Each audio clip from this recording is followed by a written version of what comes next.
السلام علیکم ورحمۃ اللہ وبرکاتہ۔ ابھی اگلا جو ہمارا سبق ہے وہ آیت نمبر 11 سے آگے، یہاں جو اس آیت اور یا ان کے ساتھ ساتھ جو مربوط آیات ہیں ان میں سے غزوہ بدر کا، اور غزوہ بدر میں جو اللہ تبارک تعالیٰ نے مسلمانوں پر احسانات اور انعامات کیے ہیں ان کا ذکر ہے۔ پہلی بات تو یہ ہے کہ غزوہ بدر ایک دنیا کی تاریخ میں ایک عجیب واقعہ پیش آیا، جس میں 313 مسلمان اور 1000 سے بھی زیادہ کافر تھے، پھر بھی کافروں کو شکست ہے۔ چونکہ کافروں کے پاس بہت بڑا جنگی ساز و سامان تھا، وہ تیار ہو کر آئے اور ان کی نیت اور خواہش یہ تھی کہ ہم مدینہ جا کر مسلمانوں کو صفائے ہستی سے مٹا دیں گے، لیکن اللہ تبارک تعالیٰ نے ان کی جڑیں کاٹ دیں اور کافر شکست سے دو چار ہوئے، بلکہ عبرتناک ان کو شکست ہوئی۔ یہ واقعہ 13 مارچ 624 عیسوی کو 17 رمضان المبارک اور 2 ہجری کو پیش آیا تھا۔ اس کے علاوہ مسلمانوں کو یہ واقعہ 13 مارچ 624 عیسوی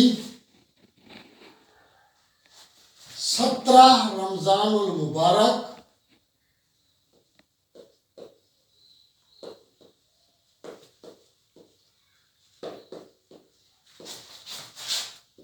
دو ہجری کو یہ غزوہ بدر کا واقعہ پیش آیا۔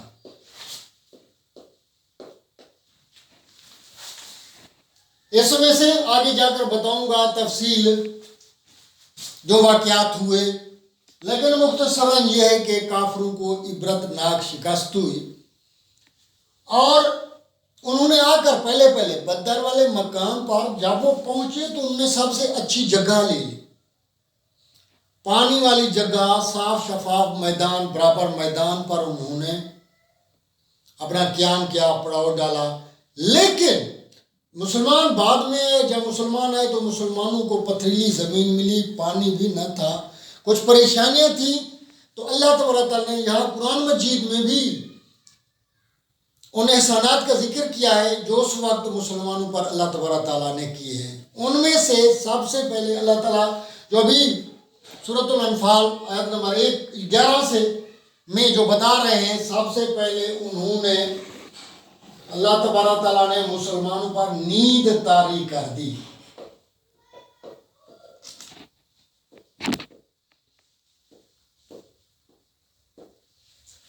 جس میں سکون تھا۔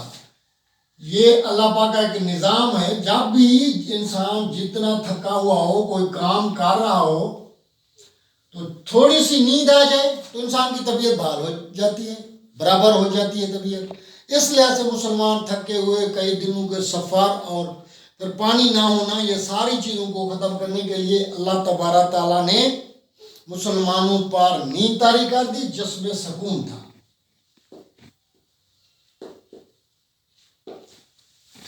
دوسرا انعام یہ تھا کہ اللہ تبارک تعالیٰ نے بارش برسائی، مسلمانوں کو پانی مہیا ہو گیا۔ اس وقت پانی نہیں تھا، مسلمان کئی دنوں سے نہائے ہوئے نہیں تھے، غسل کے لیے نہیں تھا، وضو کے لیے بہت بڑے پریشان تھے۔ آخر کار اللہ تبارک تعالیٰ نے آسمان سے بارش برسائی۔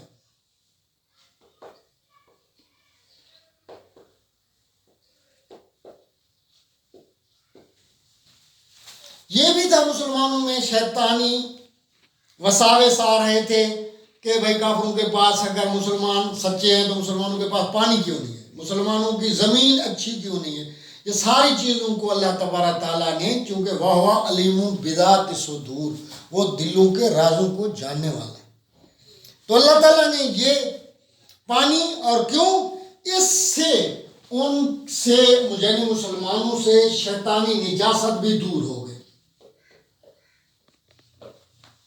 مسلمان نے وضو کیا، غسل کیا، پاک صاف ہو گئے تو شیطانی نجاست دور ہو گئی۔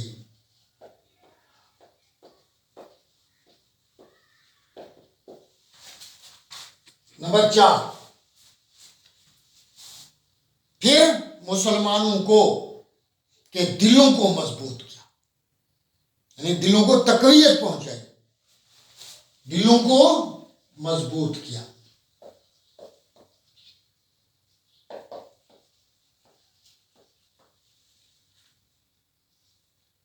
نمبر 5، مسلمانوں کو ثابت قدم رکھا،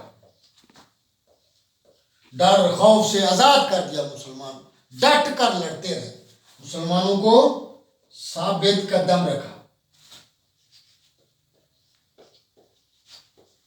سب سے بڑھ کر جو اللہ تعالیٰ نے مسلمانوں کے ساتھ بہت بڑا احسان کیا وہ یہ تھا، پہلے بھی بتا کر آیا ہوں بلکہ ہم پڑھ کر رہے ہیں، کہ مسلمانوں کی مدد کے لیے اللہ نے فرشتے بھیجے، فرشتوں کے ذریعے سے مدد، فرشتوں کے ذریعے سے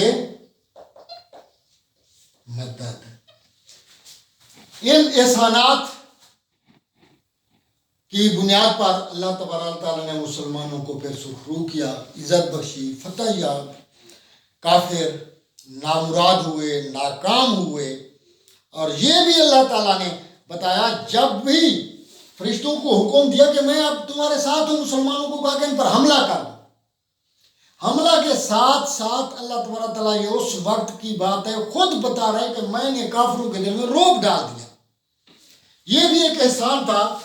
نمبر 7 کیا ہے؟ کافروں کے دلوں میں رعب ڈال دیا، مسلمانوں کا خوف ڈال دیا ان کے دلوں میں کہ بھائی ہم ابھی کچھ نہیں ہے، مسلمان ہمیں نہیں چھوڑو گے۔ جب رعب ڈال دیا تو وہ لوگ بزدل ہو گئے اور مسلمانوں کے ساتھ لڑنے کی ان میں جرأت نہیں تھی، اگرچہ ان کے پاس جنگی ساز و سامان بھی زیادہ تھا، پھر بھی وہ ناکام ہوئے۔ ایک اور اس کے علاوہ پھر اللہ نے حکم دیا، جب ان کے دلوں میں رعب ڈال دیا، یہ بزدل ہو گئے، حکم دیا کہ ان کو مارو، ان کی گردنیں اڑا دو اور ان کے پور پور کو توڑ ڈالو۔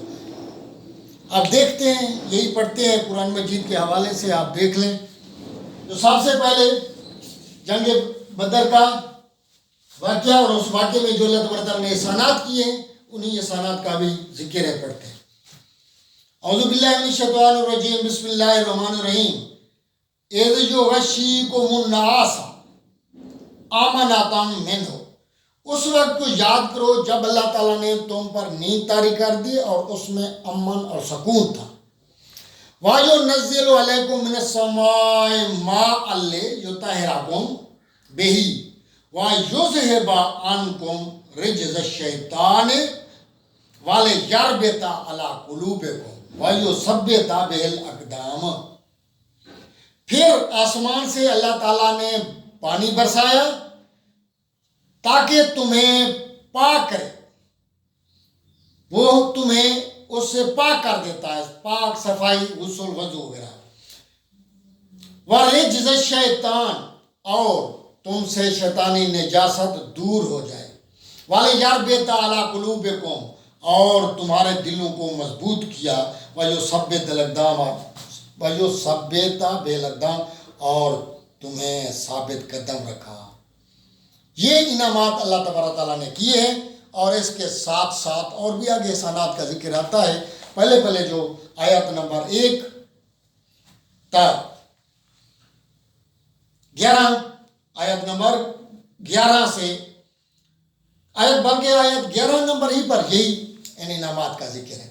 آگے اللہ تعالیٰ فرشتوں کے بارے میں، اذ یوحی ربک الی الملائکۃ انی معکم، اللہ تعالیٰ نے فرشتوں کو وحی کی کہ آپ مسلمانوں کو گویا خوشخبری دے کہ میں آپ کے ساتھ ہوں۔ فَثَبِّتُ الَّذِينَ آمَنُوا، پس مسلمانوں کو ثابت قدم رہیں، مسلمانوں سے کہو کہ تم ابھی ثابت قدم رہو، اللہ تمہارے ساتھ ہے۔ سَأُلْقِي فِي قُلُوبِ الَّذِينَ كَفَرُوا الرُّعْبَ، پس میں اب کافروں کے دل میں رعب ڈالے دیتا ہوں۔ یہ اللہ تعالیٰ خود فرما رہا ہے۔ فَاصْبِرُوا فَاضْرِبُوا فَوْقَ الْأَعْنَاقِ، اب ان کی گردنیں مارو، گردن کے اوپر مارو، مطلب یہ کہ ان کی گردنیں اڑا دو، واضربوا منہم کل بنان، اور ان کے پور پور کو توڑ ڈالو۔ مسلمانوں کو حکم دیا گیا۔ ذالک بانہم، یہ اس لیے ہے، یہ صلاح کیوں دی جا رہی ہے کافروں کو؟ اس لیے شاق اللہ و رسولہ، کیونکہ انہوں نے اللہ اور اس کے رسول کی مخالفت کی۔ وَمَن يُشَاقِقِ اللَّهَ وَرَسُولَهُ، جو اللہ اور اس کے رسول کی مخالفت کرے گا، فَإِنَّ اللَّهَ شَدِيدُ الْعِقَابِ، تو وہ سخت عذاب دینے والا ہے۔ یاد رکھو، پھر اللہ سخت عذاب دینے والا ہے۔ ذَلِكُمْ فَذُوقُوهُ وَأَنَّ لِلْكَافِرِينَ عَذَابَ النَّارِ، بس اس کا مزہ چکھو۔ جو تم نے مخالفت کی ہے اللہ اور اس کے رسول کے فرمودات احکام کی، تو اب اس کا مزہ چکھو۔ ورنہ ویسے یہ بھی ہے کہ کافروں کے لیے تو اللہ نے آگ والا عذاب بھی تیار کر رکھا ہے۔ صرف یہ عذاب نہیں بلکہ آگ والا عذاب بھی کافروں کے لیے تیار ہے۔ آگے اللہ تعالیٰ ایک اور حکم دیتا ہے۔ ابھی جنگ شروع ہو گئی ہے کافروں کے درمیان، سخت، اور مسلمان، جنگ بدر کا واقعہ یہ پیش آ رہا ہے۔ تو آگے دیکھیں اللہ تعالیٰ نے ایک اور حکم نازل کیا۔ اللہ تعالیٰ ہر جگہ پر، چونکہ اسلام از اے کوڈ آف لائف، یہ دنیا میں کوئی بھی چیز زندگی کے لیے کوئی روشنی، کوئی اصول، رہنما اصول اگر ہم نے وضع کرنا ہے، ڈھونڈنا ہے، تو قرآن میں موجود ہے، دین اسلام میں موجود ہے۔ تو اللہ تعالیٰ نے جنگ کے دوران یہ حکم دیا کہ جنگ کے دوران پیٹھ نہ پھیرو، پیٹھ پھیر کر بھاگنا نہیں ہے، سوائے دو صورتوں کے، سوائے دو صورتوں کے۔ ان میں سے ایک صورت یہ ہے کہ جنگی چال چلنے کے لیے، ایک صورت یہ ہے کہ جنگی چال یا جنگی پینترا بدلنے کے لیے، مطلب یہ ہے کہ پیچھے سے جا کر پھر حملہ کرو، اس صورت میں جائز ہے، لیکن ہمت ہار کر بھاگ جانا کسی صورت میں جائز نہیں ہے۔ جنگی چال چلنے کے لیے یا چلانے کے لیے یہ جائز ہے۔ اور دوسرا حکم یہ بھی ہوا، اپنی فوج سے جا ملنے کے لیے، اگر آپ کی فوج نکل گئی ہے کسی دوسری طرف سے، پھر آپ پیچھے آ سکتے ہیں اور جائیں اور راستہ تبدیل کر کے اپنی فوج سے جا کر ملیں، اپنی فوج سے ملنے کے لیے، ورنہ کوئی صورت میں جائز نہیں ملنے کے لیے۔ اللہ تبارک تعالیٰ نے مسلم شریف کی حدیث ہے، حضور پاک صلی اللہ علیہ وسلم کا فرمان ہے، 7 ہلاک کرنے والی چیزوں سے بچو۔ ان میں سے ایک یہ ہے کہ جنگ کے دن پیٹھ مت پھیرو، چونکہ یہ اللہ تعالیٰ نے سخت وعید بیان فرمائی ہے، جو پیٹھ پھیرے گا اس کا ٹھکانہ جہنم میں ہوگا۔ ہم آگے بڑھتے ہیں، اب دیکھیں، بسم اللہ الرحمن الرحیم۔ یا ایھا الذین آمنوا، اے ایمان والو، اذا لقیتم الذین کفروا زحفا، جب کافروں کے ساتھ جنگ میں تمہارا آمنا سامنا ہو، فلا تولوہم الادبار، تو پیٹھ نہیں پھیرنا۔ اے ایمان والو، جب کافروں کے ساتھ تمہارا مقابلہ ہو تو پھر پیٹھ نہیں پھیرنا۔ وَمَن يُوَلِّهِمْ يَوْمَئِذٍ دُبُرَهُ إِلَّا مُتَحَرِّفًا لِلْقِتَالِ أَوْ مُتَحَيِّزًا إِلَىٰ فِئَةٍ فَقَدْ بَاءَ بِغَضَبٍ مِّنَ اللَّهِ وَمَأْوَاهُ جَهَنَّمُ وَبِئْسَ الْمَصِيرُ۔ اس دن ان دو صورتوں کے علاوہ، جنگی چال چلنے کے لیے یا اپنی فوج سے جا ملنے کے لیے، اس کے علاوہ جو پیٹھ پھیرے گا تو وہ اللہ کے غضب میں آ گیا، تو وہ اللہ کے غضب میں آ گیا، اور وَمَأْوَاهُ جہنم، اور ان کا ٹھکانہ جہنم ہے، وَبِئْسَ الْمَصِيرُ، جو بہت بری جگہ ہے، جو بہت بری جگہ ہے۔ آگے اللہ تبارک تعالیٰ نے یہ بھی وضاحت دی کہ بھائی 70 کافر مارے گئے، 70 کافر جنگ بدر میں قیدی ہوئے، تو یہ کس نے سب کچھ کس نے کیا؟ اللہ ہی نے کیا۔ وہاں ایک معجزہ رسول بھی سامنے آیا، حضور پاک صلی اللہ علیہ وسلم نے اپنی مٹھی میں کچھ کنکریاں لیں اور کفار کی طرف پھینکی۔ جب کفار کی طرف وہ کنکریاں گئیں تو ان کی آنکھیں چوندھیا گئیں۔ یہ بھی اللہ فرما رہا ہے اے نبی یہ کنکریاں تم نے نہیں پھینکی بلکہ یہ کنکریاں اللہ کی حکمت سے پھینکی گئی ہیں اور ان میں تاثیر بھی اللہ نے رکھی ہے جو ان کی آنکھیں چوندھیا گئی ہیں۔ یہ ذکر ہے، سن لیجئے۔ بسم اللہ الرحمن الرحیم۔ فَلَمْ تَقْتُلُوهُمْ وَلَكِنَّ اللَّهَ قَتَلَهُمْ، تم لوگوں نے ان کو قتل نہیں کیا یعنی کافروں کو، بلکہ اللہ ہی نے ان کو مارا۔ وَمَا رَمَيْتَ إِذَا رَمَيْتَ وَلَكِنَّ اللَّهَ رَمَى، جب تم نے کنکریاں پھینکی تو تم نے نہیں پھینکی بلکہ اللہ ہی نے پھینکی، گویا اللہ ہی کی حکمت سے پھینکی گئی اور ان میں تاثیر بھی اللہ ہی نے رکھی ہے۔ وَلِيُبْلِيَ الْمُؤْمِنِينَ مِنْهُ بَلَاءً حَسَنًا، اس وقت اس دن اللہ تعالیٰ نے اپنے احسانات کے ذریعے مسلمانوں کو آزمایا، یعنی اللہ تعالیٰ نے مسلمانوں کو پر احسانات کیے تاکہ ان کو آزمائے۔ ان اللہ سمیع علیم، بے شک وہ سننے والا اور جاننے والا ہے۔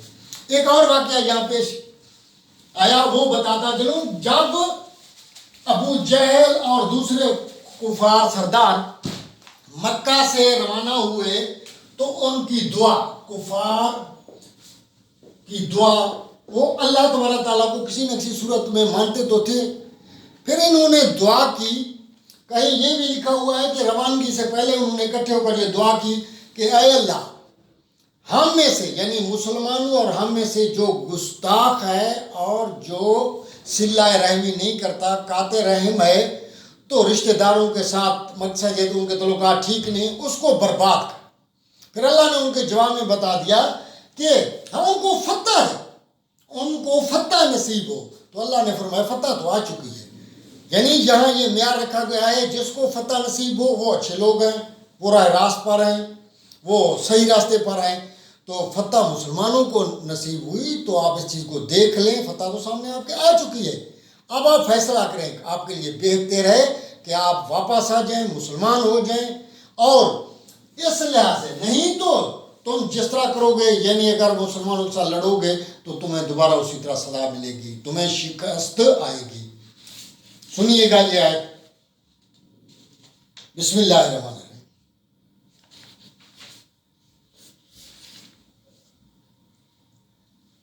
ذالکم وان اللہ موہن قید الکافرین، یہ اس لیے اللہ تعالیٰ کافروں کی جڑوں کو کاٹنا چاہتا ہے۔ اللہ تعالیٰ کافروں کی جڑوں کو کمزور کرنے والا ہے، تدبیروں کو، ان کی جڑیں جب سے مراد یہ ہے کہ تدابیر، جو تدبیر ادھر ادھر کر کے سامان لے کر ہیں، کئی پالیسیاں کئی سازشیں کی ہیں، ان کو اللہ کمزور کرنے والا ہے۔ اللہ تعالیٰ کافروں کی تدبیر کو کمزور کرنے والا ہے۔ ان تستفتحوا فقد جاءکم الفتح، ابھی ان دعا کی بات ہو رہی ہے، اگر تم فتح چاہتے ہو تو فتح تمہارے سامنے آ چکی ہے۔ وَإِن تَنْتَهُوا فَهُوَ خَيْرٌ لَكُمْ، اگر تم باز آ جاؤ تو تمہارے لیے یہ بہتر ہے، تمہارے سارے گویا گناہ معاف ہو جائیں گے، تو مسلمان ہو جاؤ تو یہ بہتر ہے، اور یہ جنگ کی سازشیں وغیرہ سب کو چھوڑ دو۔ وَإِن تَعُودُوا، اگر تم دوبارہ کرو گے، وَإِن تَعُودُوا نَعُدْ، اگر تم دوبارہ کرو گے ہم بھی دوبارہ اسی طرح تمہیں سزا دیں گے، تمہیں شکست دیں گے۔ وَلَن تُغْنِيَ عَنْكُمْ فِئَتُكُمْ شَيْئٌ وَلَوْ كَثُرَتْ، اگر تمہاری فوج بھی زیادہ ہے لیکن تمہیں کچھ فائدہ نہیں دے گی۔